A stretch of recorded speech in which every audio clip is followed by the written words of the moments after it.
hecho más que confuso. Una víctima de robo domiciliario terminó denunciando a los efectivos policiales que fueron a socorrerlo. Luego de la intervención policial, este sujeto, la víctima, se percató que le faltaban sus 2 teléfonos celulares. Ocurrió en horas de la madrugada en el barrio Pino Sá de Asunción. Sergio Valdés nos cuenta los detalles. Adelante, Sergio, te escuchamos. Así es, el hecho resulta más que llamativo atendiendo las situaciones que se dieron. Y esta es la casa donde se produjo ayer por la noche este asalto, donde Gustavo Jara se encontraba en esta vivienda acompañado de su pareja. Aparecía un asaltante quien ingresó forzando esta puerta que ven en imágenes, el portón también. Ingresó hasta la habitación.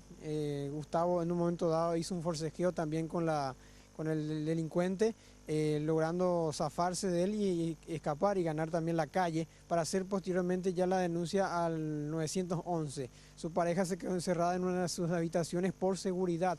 Felizmente no ocurrió nada a estas 2 víctimas del asalto, pero lo llamativo de todo viene a continuación, teniendo en cuenta lo que ocurría después del llamado al 911. La policía llega hasta aquí, efectivos de la comisaría séptima, hacen una verificación de la vivienda en su interior. Ya Gustavo afuera, también su pareja, desde luego estaban muy asustados por lo que había acontecido. Entonces, al salir, la policía al retirarse, ya el delincuente había escapado también. Se percata Gustavo de que sus 2 aparatos celulares no estaban en la habitación como él los había dejado. Hace una revisión del GPS, revisa exactamente dónde están sus 2 aparatos celulares y atiende también porque aparece la dirección de la comisaría séptima como ubicación de los aparatos telefónicos. Esto llamó mucho más la atención a Gustavo, quien desde luego se fue primeramente ya minutos después a hacer la denuncia a la comisaría sobre el primer asalto donde le robaron joyas valuadas en prácticamente unos 2 millones de guaraníes y, oh sorpresa, Gustavo vuelve a su casa y encuentra aquí, frente a la vereda, en este árbol, en esta plantera, sus 2 teléfonos celulares. Revisa nuevamente el GPS de los teléfonos y encuentra la dirección de su casa. Lo que más le llamó la atención a él y a todos desde luego es cómo los aparatos celulares tenían como ubicación la comisaría séptima. Es por eso que nacía la sospecha de parte de Gustavo, que esta mañana ya se fue hasta la comisaría séptima a hacer desde luego la denuncia sobre el primer asalto, a intentar luego, desde luego, recuperar los 2 millones de guaraníes en joyas y también a que se aclare esta situación de los policías intervinientes. La sospecha, desde luego, de parte de Gustavo, que pide una aclaración a la Fiscalía, a todas las autoridades, si es que los policías actuaron o no de manera irregular. Pero vamos a escuchar primeramente a Gustavo, que nos relata cómo vivió esos minutos de terror y también cómo luego encontró finalmente sus aparatos que él creía que habían sido robados. Ahí es donde estaban mis 2 celulares en la habitación y coincidentemente salieron los oficiales que intervinieron de ahí y desaparece el celular. Ese fue el problema, el segundo problema, vamos a decir, ¿verdad? Y yo vengo a la comisaría a hacer la denuncia, pero la denuncia del asaltante.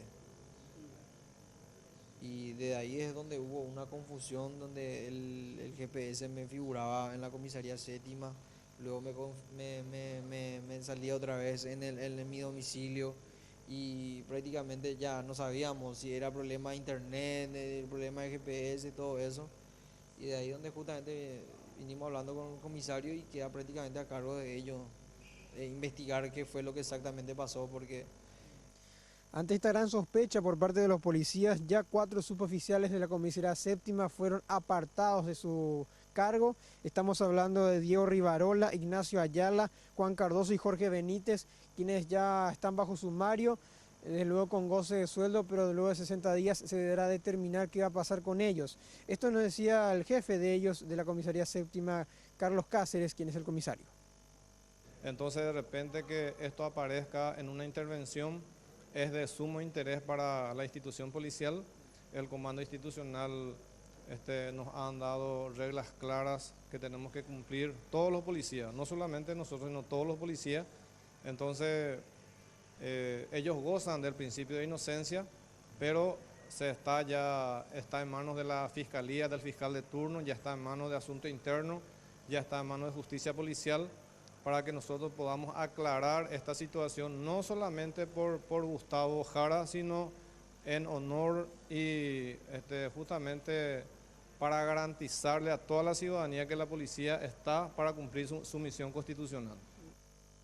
La Fiscalía Central aquí de Asunción ya tomó cartas en el asunto, se deberá sortear qué fiscal va a estar investigando qué sucedió finalmente de estos teléfonos celulares, quiénes llevaron o quiénes no llevaron finalmente, y también el Tribunal de Conducta de la Policía, de la Comandancia, va a estar evaluando el comportamiento de estos 4 suboficiales que pueden caer sobre ellos una falta leve, grave o gravísima en cuanto a este confuso episodio que ocurrió aquí en el barrio Pinoza de Asunción. Volvemos con ustedes. Muy bien, Sergio, muchas gracias. Completo reporte, y bien lo decía el compañero, a partir de ahora la situación, la investigación de si los policías están o no involucrados, queda a cargo de Asuntos Internos de la Policía Nacional.